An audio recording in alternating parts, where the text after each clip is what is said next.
শত্রু পয়সা দিয়ে কেনা লাগে না, সত্য কথা বললেই শত্রু অটোমেটিক হয়ে যাবে। কি বলছি বলেন তো?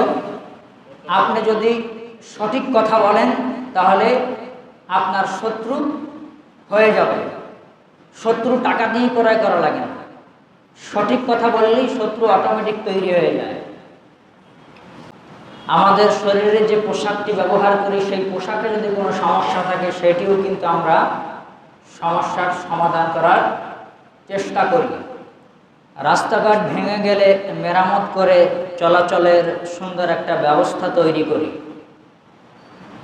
দিনে দিনে যুগে যুগে বছরে বছরে ইসলাম বিকৃতি হয়ে যাচ্ছে সময়ের সাথে সাথে। কোরআনের মূল কথা, বিশ্বনবীর আদর্শের মূল বক্তব্য ভাষণ থেকে মানুষ ধীরে ধীরে দূরে সরে পড়ছে। বিশ্বনবীর আদর্শ এখন মরে গিয়েছে বললেই চলে। বিশ্বনবীর আদর্শ পুনরায় জীবিত করতে হবে, তাহলে জান্নাত মিলবে। কারণ আমরা জানি শত্রু পয়সা দিয়ে কেনা লাগে না। কি বলছি বলেন তো? শত্রু পয়সা দিয়ে কেনা লাগে না, সত্য কথা বললেই শত্রু অটোমেটিক হয়ে যাবে। কি বলছি বলেন তো? আপনি যদি সঠিক কথা বলেন তাহলে আপনার শত্রু হয়ে যাবে। শত্রু টাকা দিয়ে ক্রয় করা লাগে না, সঠিক কথা বললেই শত্রু অটোমেটিক তৈরি হয়ে যায়। সেজন্য যুগে যুগে নবী পয়গম্বর আল্লাহ সুবহানাহু ওয়া তাআলা দ্বীন প্রচারের জন্য পাঠিয়েছেন। বর্তমান সময়ে ওয়ারাসাতুল আম্বিয়া, রসুল চলে গেছেন, তার উম্মতের মধ্যে যারা কোরআন এবং হাদিসের বিসর্জনকারী, কোরআন এবং হাদিস ব্যাখ্যাকারী, যাদেরকে আল্লাহ তাআলা দ্বীন তথা ধর্ম ইসলামের জ্ঞান দিয়েছে, তারা হচ্ছে ওয়ারিসগণ রসুলের। তারা ইসলাম প্রচার করবে সঠিকভাবে। কিন্তু সমাজে দেখা যায় সঠিকভাবে ইসলাম প্রচার করা তো দূরের কথা, মানুষ এখন আর কথাই বলছে না, মানুষ এখন আর মুখ খুলছে না। কারণ আল্লাহ তাআলার বাণী আপনার বিরুদ্ধে যাবেই। কারণ আপনি যে জিনিস পছন্দ করেন ইসলাম তা পছন্দ করে না। আগেও বলেছিলাম মানুষ চুরি পছন্দ করে, ইসলাম চুরি পছন্দ করে না। আগেই বলেছিলাম হত্যা, দর্শন, খুন, গুম এগুলি মানুষ পছন্দ করে, ইসলাম তা সমর্থন করে না। মানুষ মানুষকে আঘাত করা পছন্দ করে, ইসলাম অন্যায়ভাবে মানুষকে আঘাত করা পছন্দ করে না। মানুষ তার বাবা এবং মাকে ফেলে চলে যায়, ইসলাম তা পছন্দ করে না। এক ভাই আরেক ভাই পিতা এবং মাতাকে খাওয়াবে বলে ঠেলাঠেলি করছে, ইসলাম তা পছন্দ করে না। আগেই বলছিলাম মানুষ সমিতি করে, সমিতি করা হারাম, এগুলি মানুষ করে, ইসলাম সমিতি পছন্দ করে না। সুদ ভিত্তিক ব্যাংকিং হারাম, মানুষ এখন আর তা মূল্যায়ন করে না। সম্মানিত দিনী ভাই, বলতে চাচ্ছিলাম আল্লাহ সুবহানাহু ওয়া তাআলা তামাম বিশ্বের সমস্ত মানবতার কল্যাণের জন্য সূরা আলে ইমরান 105 নম্বর আয়াত, সূরা আলে ইমরান 105 নম্বর আয়াতে তিনি বলেছেন, মহান প্রতিপালক যিনি আসমান এবং জমিনের একচ্ছত্র মালিক, তিনি বলেছেন, ওয়ালা তাকুনু কাল্লাযীনা তাফাররাকু ওয়াখতালাফু মিন বা'দি মা জাআকুমুল বায়্যিনাত ওয়া উলাইকা লাহুম আযাবুন আযীম। অত্র আয়াতের স্ট্রাকচার থেকে অনেক শিক্ষণীয় বিষয় রয়েছে। অত্র আয়াতের স্ট্রাকচার থেকে অনেক শিক্ষণীয় বিষয় রয়েছে। এক, আল্লাহ তাআলা তিনি বলেছেন, ওয়ালা তাকুনু কাল্লাযীনা, তোমরা ওই সমস্ত লোকদের মতো হয়ে যেও না। কি বলছি বলেন তো? হে পৃথিবীবাসী, তোমরা ওই সমস্ত ব্যক্তিদের মতো, ওই সমস্ত লোকদের মতো হয়ে যেও না। বলেন তো কি বলেছি? তোমরা ওই সমস্ত লোকদের মতো হয়ে যেও না। তারা কারা? সামনে আসবে। এক তাফাররাকু, এক নম্বর আলটিমেটাম আল্লাহ তাআলা বলছেন তোমরা পৃথক হয়ে যেও না, বিভিন্ন দল গঠন করো না, বিভিন্ন সংগঠন তৈরি করো না। আগেও বলেছিলাম মুসলিমদের দলের নাম কি? ইসলাম। বলেন তো মুসলিমদের দলের নাম কি? ইসলাম। এই দলটি গঠন করা কিনা? বলেন তো ইসলামী দল গঠন করা কিনা? এটি করা। নতুন করে কোন দল গঠন করার কোনো সুযোগ নাই, একেবারেই হারাম। কি বলছি বলেন তো? নতুন করে কোন সংগঠন কোন দল তৈরি করা কি হারাম। ইসলামের মূল নীতি মানুষ বোঝে না। আমাদের দল তো পুরাতন দল, আগেও বলেছি আমাদের দল পুরাতন দল। আমাদেরকে আল্লাহ বানিয়েছে আর দলটাও আল্লাহ নির্ণয় করেছে, সুবহানাল্লাহ। তা আমাদের দলের নাম কি? ইসলাম। ইসলামী দল সংগঠন করাই আছে, ইসলামী দল সংগঠন করাই আছে। এক তাফাররাকু, তোমরা পৃথক হয়ে যাও না, আলাদা আলাদা নতুন নতুন দল গঠন করো না, নতুন নতুন দল উপদলে তোমরা বিভক্ত হয়ে যেও না। দুই আখতালাফু, তোমরা মতভেদ সৃষ্টি করো না, ইখতিলাফ করো না। আর এক শ্রেণীর মানুষ মাঠে ময়দানে দাঁত কেলিয়ে চা পিলিয়ে বলছে ইখতিলাফ নাকি বরকত। কি বলছি বলেন তো? এক শ্রেণীর মানুষ, তারাও আলেম, তারা বলছে ইখতিলাফ নাকি রহমত, আর আল্লাহ বলেছেন ইখতিলাফ হলো গজব। কি বলছি বলেন? ইখতিলাফ কি? গজব। ইখতিলাফ শব্দটি আরবি, বাংলা হলো মতবাদ, মত পার্থক্য। 10 জন ব্যক্তির 10টা মত, 10 জন ব্যক্তির 10টা পথ, 10টা মত 10টা পথ। কথা বুঝতে পারছেন তো? আল্লাহ তাআলা 2 নম্বর বাক্যে বলেছেন ওয়াখতালাফু, তোমরা ইখতিলাফ করো না, ওই সমস্ত ব্যক্তিদের মতো তোমরা ইখতিলাফ করো না, মতবাদ সৃষ্টি করো না, বিভিন্ন দলে বিভক্ত হয়ে যেও না। আল্লাহ ইখতিলাফ করতে কি করেছেন ভালো করে বোঝার চেষ্টা করেন। আয়াত মনে আছে তো? সূরা আলে ইমরান আয়াত নাম্বার 105। এক তাফাররাকু, পৃথক হও না, ইসলামী দলটাকে ভেঙে টুকরো টুকরো করে দিও না, ইসলামী দলটাকে ভেঙে টুকরো টুকরো করে দিও না। নতুন নতুন শাখা প্রশাখা শিকড় দিয়ে নতুন নতুন রাস্তা পদ্ধতি তরিকা তৈরি করো না। ইসলামী দল গঠন করা আমাদের পুরাতন দল। মুসলিমদের দলের নাম হলো ইসলাম। আর Islam is the complete code of life, পূর্ণাঙ্গ জীবন ব্যবস্থা হিসাবে মনোনীত দলের নাম হলো আল ইসলাম। সুবহানাল্লাহ বলেন। তাহলে আয়াত প্রমাণ করে বিভিন্ন দলে বিভক্ত হতে আল্লাহ নিষেধ করেছে। 2 আয়াত প্রমাণ করে ইখতিলাফ করা নিষেধ, ইখতিলাফ করা যাবে না। ইখতিলাফ যদি জায়েজ হতো তাহলে আল্লাহ তাআলা বলেছেন তোমরা সুদ খেও না, আরেকজন বলেছে সুদ খাও, তা আপনি কোনটা মানবেন? কথা বলেন, কোনটা মানবেন? আল্লাহ যা নিষেধ করেছেন তা থেকে বিরত থাকতে হবে। তাহলে ইখতিলাফ হয় কখন বলেন তো? 2 দল হলে ইখতিলাফ হয়, মতবাদ হয়, মত পার্থক্য হয়। 2 দল হলে, 3 দল হলে মতবাদ হয়, মত পার্থক্য হয়। 4 দল হলে ইখতিলাফ হয়। বলেন তো এক দলে কি কোনো ইখতিলাফ হয়? তো তারা বলে কি করে যে ইখতিলাফ রহমত? কথা মনে হয় বোঝাতে পারিনি। আল্লাহ কয়জন? একজন। বিধানদাতাকে আল্লাহ, বিধানদাতাকে আল্লাহ সুবহানাহু ওয়া তাআলা।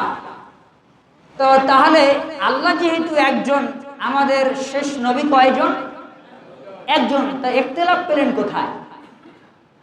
ইখতিলাফ মানে 2 জন ব্যক্তি 2টা মত দেবে, 3 জন ব্যক্তি 3টা মত প্রকাশ করবে, 4 জন ব্যক্তি 4টা মত প্রকাশ করবে। মত হলো একটা, পথ হলো একটা। বলেন কি বলেছি? মত হবে একটা, পথ হবে একটা, নাম তার মুস্তাকিম। বলেন ইহদিনাস সিরাতাল মুস্তাকিম। ইসলামের রাস্তা একটা, দ্বিতীয় কোনো রাস্তা দিয়ে জান্নাত মিলবে না। ইসলামের রাস্তা কয়টা বলেছিলাম? হাদা সিরাত, ডেফিনিট আর্টিকেল আল্লাহ ব্যবহার করে, হাজা আগে ব্যবহার করেছে, এরপরে তিনি বলেছেন সিরাতে মুস্তাকিম, এটাই হচ্ছে আমার সঠিক এবং সরল রাস্তা। সুবহানাল্লাহ।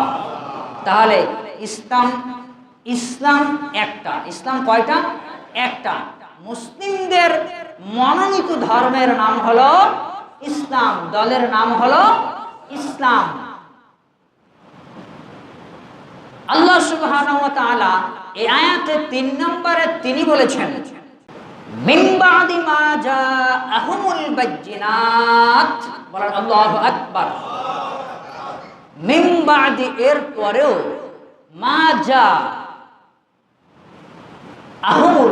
হুম বহু বচন, তোমাদের কাছে এসেছিল, আল বাইয়িনাত, সুস্পষ্ট দলিল এসেছিল। তার মানে আল্লাহ বোঝাতে চাচ্ছেন তোমার কাছে সুস্পষ্ট দলিল, কোরআন কেন্দ্রিক কোন বক্তব্য ভাষণ যদি চলে আসে, বিশ্বনবীর সঠিক সহিহ হাদিস যদি তোমার কাছে চলে আসে, তারপরে দ্বিতীয় কোনো বক্তব্য ভাষণের কোনো সুযোগ নাই, ইখতিলাফ করার কোনো সুযোগ নেই। সুস্পষ্ট দলিল তো আমাদের কাছে আছে, নাম তার কোরআন। আমাদের কাছে সুস্পষ্ট বাইয়িনাত কি রয়েছে? কোরআন রয়েছে। কোরআন কি গোপন না ওপেন? ওপেন সিক্রেট কি নয়? কোরআনটা কি সিক্রেট? এটা তো ওপেন। এটা কি বলেন তো? ওপেন। এটা গোপন নয়। আগে ছিল কোরআনের বাড়ি লাউহে মাহফুজে। এই কোরআনের বাড়ি কোথায়? লাউহে মাহফুজে। এখন বাড়ি কোথায়? আদম সন্তানের উপরে কলিজায় গেঁথে দিয়েছেন, হাফিজ কোরআনের কলিজার ভিতরে আল্লাহ ঢুকিয়ে দিয়েছেন। সুবহানাল্লাহ বলেন। সব পৃথিবীর কোরআন পুড়িয়ে দিল, কাজ হবে না? হবে কি? আবার সুন্দর করে সুনিপুণভাবে সুস্পষ্টভাবে আবার কোরআন আনায়ন করা যাবে। সন্দেহ আছে নাকি? তো তাহলে আমাদের সুস্পষ্ট দলিলের নাম হলো কোরআন। আমাদের দলিলের নাম কি? কোরআন। আর হলো বিশ্বনবীর আদর্শ। 63 বছর জিন্দেগি, 23 বছর নবুয়ত প্রাপ্ত নবী, তিনি যা করেছেন, তিনি যা করতে আদেশ করেছেন, তিনি যা নিষেধ করেছেন, তা হলো আমাদের জন্য কল্যাণ। আল্লাহর নবী যা আদেশ করেছেন, নিষেধ করেছেন, সেগুলি সব আমাদের জন্য কি? কল্যাণ। আল্লাহ তাআলা ৩ নম্বর বাক্য বলেছেন মিন বাদি মা জাআহুমুল বাইয়িনাত। সুস্পষ্ট দলিল আসার পরে তোমরা ইখতিলাফ করো না, মতবাদ সৃষ্টি করো না, মত পার্থক্য করো না তোমরা। এটা আল্লাহ নিষেধ করেছে। আর ওরা বলেছে ইখতিলাফ নাকি রহমত। ইখতিলাফের কোনো সুযোগই নেই, কোনো কম্প্রোমাইজ নেই। ইসলাম কম্প্রোমাইজ দিয়ে চলে না। ও বোঝেই না। ও মনে করেছে মুখ ঢেকে সালাত আদায় করা যায়, কিয়ামত পর্যন্ত প্রমাণিত হবে না মুখ ঢেকে সালাত। ইসলাম কম্প্রোমাইজ করে না। ইসলাম ধর্মের আইন, ধর্মের নিয়ম কানুন, বিধান বিধি নিষেধ সবকিছু যেভাবে আছে সেভাবেই চলবে। ইসলামে যেভাবে আছে সেভাবেই চলতে হবে। আল্লাহ সুবহানাহু ওয়া তাআলা আহলে কিতাব নাম কি বলেন তো? আহলে কিতাব কাদেরকে বলা হয়? আল্লাহ যে এতক্ষণ এই যে বক্তব্য ভাষণ দিলেন, এই আয়াতে বলছেন তাদের মতো হও না। তারা কারা? তারা হচ্ছে আহলে কিতাব। তারা কারা? আহলে কিতাব কারা? ইহুদি খ্রিস্টান। এক ইহুদি, দুই খ্রিস্টান। ইহুদি এক, দুই খ্রিস্টান। ইহুদি 71 কাতার। কত কাতার? 71 কাতার। বাংলাদেশ স্বাধীন হয়েছে কয় সালে? 72-73 কয়েন না, রাজাকার কয়ে ঢুকাই দেবে কিন্তু, সাবধান। বাংলাদেশ স্বাধীন হয়েছে কয় সালে? এ কথাটা এনেছি এজন্যে সহজ হবে বুঝতে। ইহুদি কত কাতার? মানে দল, কয় দলে তারা বিভক্ত? ইহুদিরা ছিল 71 কাতারে। 71টা দল ছিল তাদের মধ্যে। আল্লাহ তাআলা বলছেন, হে পৃথিবী মানুষ, শেষ নবীর উম্মত, শোনো, সাবধান জেনে রাখো, তোমরা ইহুদির মতো ৭১টা কাতারে বিভক্ত হয়ে যাও না। বলেন কি আপনি? এরাই বলছে ইখতিলাফ নাকি রহমত? মনে হয় বোঝাতে পারিনি। ইহুদি কয় দলে বিভক্ত? ৭১। খ্রিস্টান ৭২ কাতারে বিভক্ত। কয় কাতারে? তাই ইহুদি কয় দল? ৭১টি দল। তাদের ভিতরে প্রত্যেক দলই বলছে আমি ভালো কাজ করি। ৭১টা দলের প্রত্যেক দলের নেতাই বলছে, প্রত্যেক দলের কর্মীরাই বলছে আমারটা মানো জান্নাতে যাও, আমার কথা মানো জান্নাতে যাও। আর ঈসা ইহুদি, এই ইহুদির পরে খ্রিস্টান, ঈসাই বিশ্বাসী যারা, এই খ্রিস্টানরা ছিল ৭২ কাতারে বিভক্ত। এই ৭২টা দলই বলেছে আমারটা মানো জান্নাতে যাও। আল্লাহ ৭১ কাতারকে বাদ দিলেন, ৭২ কাতার বাদ দিয়ে দিলেন। আল্লাহ বলেছেন ইহুদি খ্রিস্টানদের মতো হয়ে যেও না, সাবধান। মিন বাদি মা জাহুল বায়্যিনাত, এর অর্থ হচ্ছে তাদের কাছে সুস্পষ্ট কোরআন এসেছিল। বিশ্ব নেতা মুহাম্মদ বলেন সাল্লাল্লাহু আলাইহি ওয়াসাল্লাম, তার কথা ঈসারা জানতো, ইহুদিরা জানতো, খ্রিস্টানরা জানতো, তাদের কিতাবে লেখা ছিল। তারপরও বিশ্ব নবীকে তারা মানেনি। এজন্য আল্লাহ বলেছেন আল বায়্যিনাত, সুস্পষ্ট দলিল তাদের কাছে ছিল যে শেষ নবী মুহাম্মদ, তাকে মানতে হবে জান্নাতে যেতে হলে। তারপরেও ইহুদিরা মানেনি। খ্রিস্টানরা জানতো শেষ জামানায় একজন নবী আসবে, নাম তার মুহাম্মদ, বলেন সাল্লাল্লাহু আলাইহি ওয়াসাল্লাম। পূর্বে আগেই তাদের কিতাবে আল্লাহ জানিয়ে দিয়েছে, তারপরও তারা মানেনি। আল্লাহ এজন্য বলেছে তারা সত্য আসার পরেও তারা সত্য প্রত্যাখ্যান করেছে। তাহলে ৩টা সতর্ক, ১২টা। ১, ৭২ কাতার হয়েও না। ২, ৭১ কাতার হয়েও না। সুস্পষ্ট দলিল আসার পরে তা প্রত্যাখ্যান করিও না।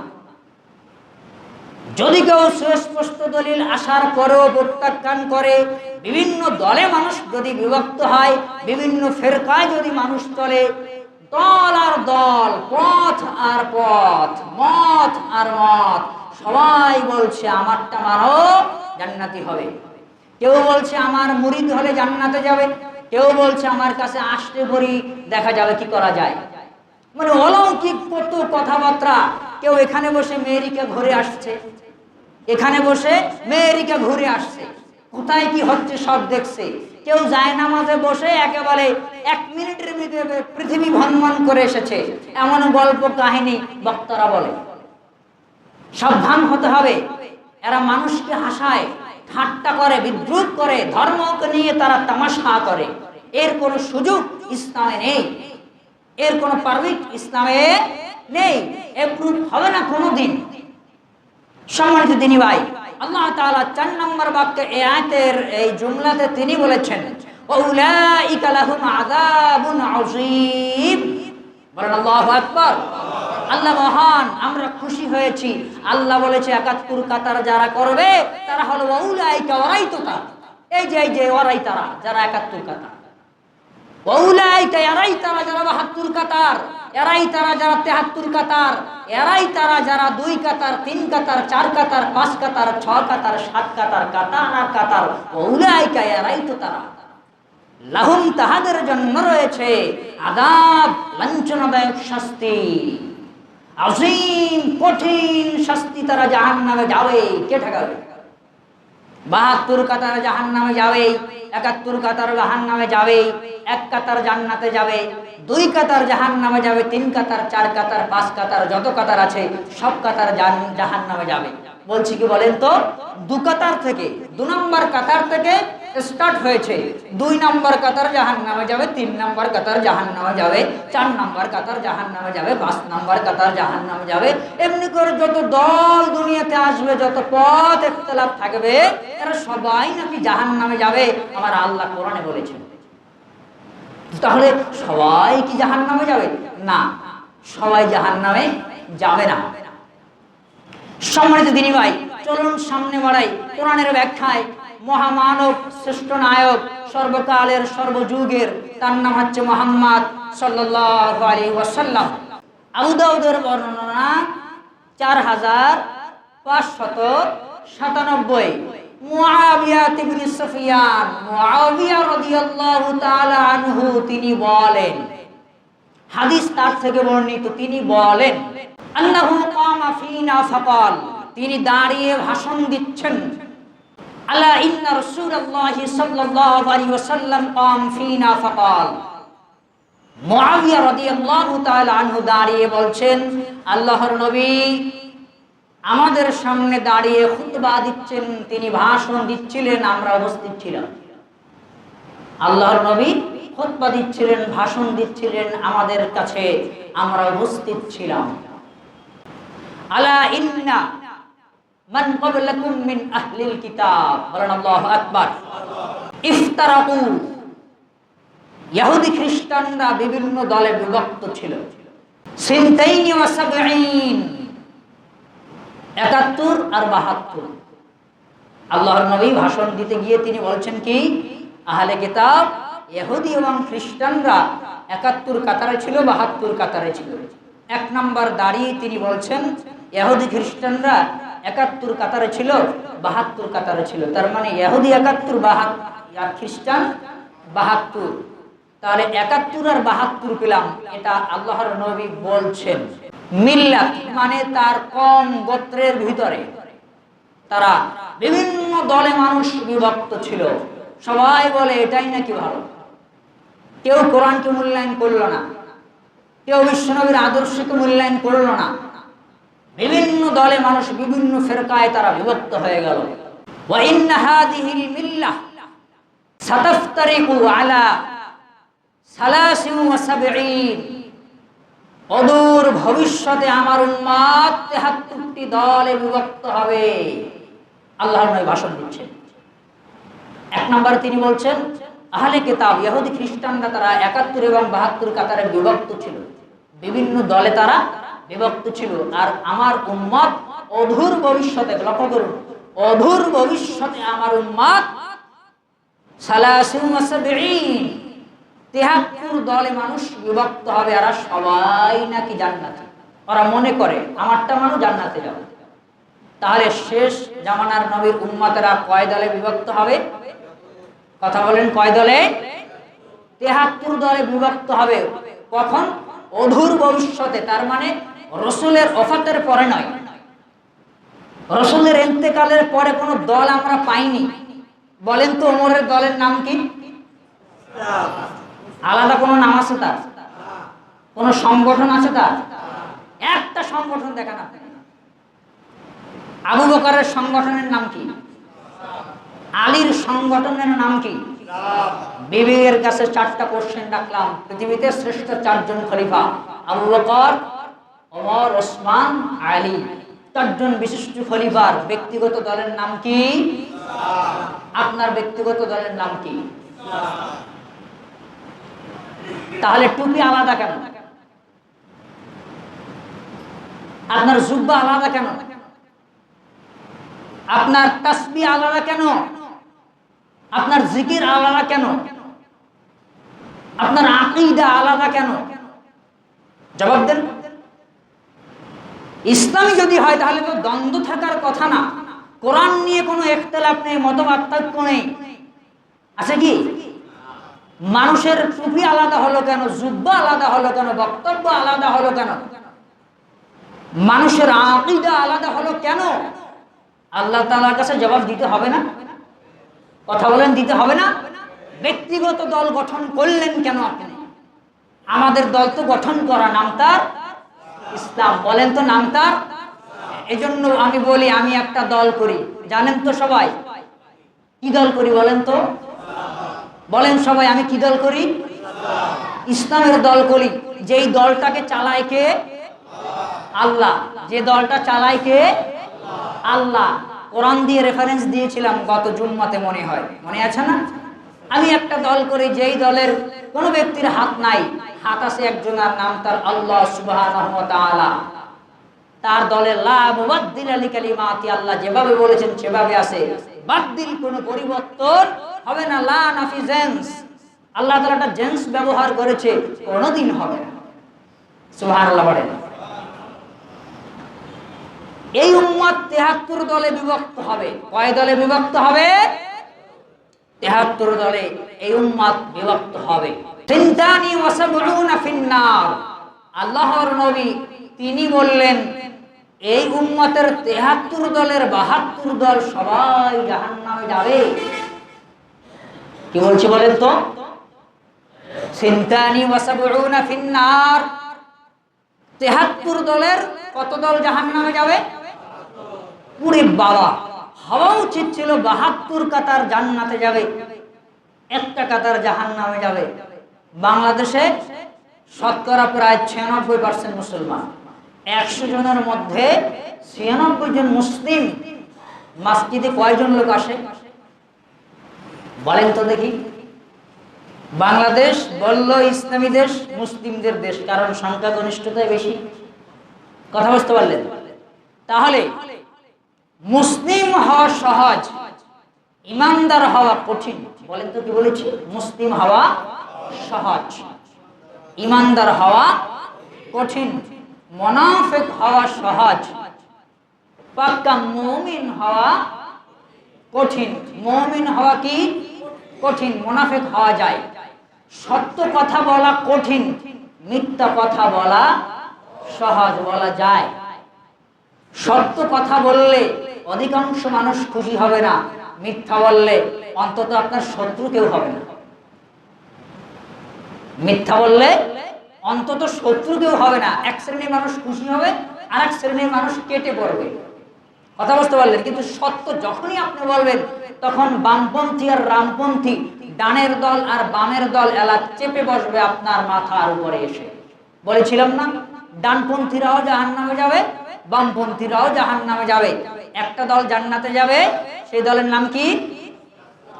ইসলামী দল যারা করবে, মুস্তাকিমের রাস্তায় যারা চলবে, হাদা সাবিলুল্লাহ, আল্লাহর নবী সামনে একটা যে রেখা টানেছিলেন, ওই রেখায় যারা চলবে, মুস্তাকিমের রাস্তায় যারা চলবে, তারা সবাই জান্নাতি হবে। সুবহানাল্লাহ। তাহলে হাদিস প্রমাণ করে শেষ জামানার নবীর উম্মতের মধ্যে ৭৩টি দল হবে, ৭২টি দল যাবে কোথায়? জাহান্নামে। কয়টা দল জান্নাতে যাবে? একটা দল জান্নাতে যাবে। ওয়াহিদাতুন ফিল জান্নাহ, আল্লাহর নবী বলছেন একটা দল জান্নাতে যাবে। কয়টা দল জান্নাতে যাবে? একটা দল জান্নাতে যাবে। সেই দলটির নাম হলো ওয়াহিয়াল জামাআ। বলেন আল্লাহু আকবার কাবীরা। আল্লাহর নবী বলছেন ওয়াহিয়াল জামাআ। বলেন কি বলেছি? ওয়াহিয়াল জামাআ, ঐক্যবদ্ধ হয়ে যারা থাকবে কোরআনের উপরে, বিশ্বনবীর আদর্শ বুকে ধারণ করবে, যারা জান্নাতে যাবে তারা। সুবহানাল্লাহ। ঐক্যবদ্ধ। তাহলে ইখতিলাফ পেলেন কই? ইখতিলাফে ঐক্য নেই। ইখতিলাফে কি নেই? ঐক্য নেই। ঐক্যের অর্থ হচ্ছে সবাই একটা প্ল্যাটফর্মে থাকবে, সবাই একটা কথা মানবে, সবাই এক আল্লাহর গোলামি করবে। বলেন কি বলেছি? সবাই একটা দলে থাকবে, একটা পথের উপরে স্থির থাকবে, এক আল্লাহর গোলামি করবে, এক নবী মুহাম্মদ সাল্লাল্লাহু আলাইহি ওয়াসাল্লামের আদর্শ দ্বারা নিজের জীবনটাকে গড়বে। তারা হচ্ছে জান্নাতি মেহমান।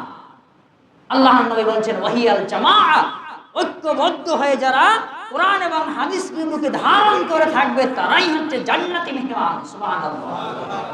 তাহলে বিভিন্ন দলে বিভক্ত হওয়ার কি কোনো সুযোগ আছে? বিভিন্ন দল সংগঠন করার কোনো সুযোগ কি আছে? নেই।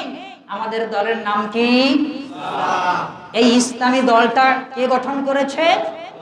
ইন্নাদ-দীনা ইনদাল্লাহিল ইসলাম। আমার আল্লাহ মনোনীত করেছেন, তিনি পছন্দ করেছেন মুসলিমদের জন্য। সুবহানাল্লাহ। যারাই ইসলাম কবুল করবে তাদের দল হবে, যারাই মুসলিম হবে তাদের দল হবে ইসলাম। সুবহানাল্লাহ। মুসলিম হলে পরেই তার দল স্টার্ট হয়ে গেছে, নাম তার ইসলাম। সুবহানাল্লাহ। তাহলে একটা দল জান্নাতে যাবে, বাকি ৭২টি কাতার কোথায় যাবে? জাহান্নামে যাবে। সম্মানিত দিনী ভাই, এরপরে আল্লাহর নবী খুতবা দিচ্ছেন, তিনি ভাষণ দিচ্ছেন, তিনি বলছেন ওয়া ইন্নাহু সায়াখরুজু মিন উম্মতি আকওয়াম, ওয়া ইন্নাহু সায়াখরুজু মিন উম্মতি আকওয়াম অদূর ভবিষ্যতে আমার উম্মতের মধ্য থেকে বিভিন্ন দলের আবির্ভাব ঘটবে। অদূর ভবিষ্যতে আমার উম্মতের মধ্য থেকে এমন এমন দলের আবিষ্কার হবে, এমন এমন দলের গঠন হবে। তারা কারা?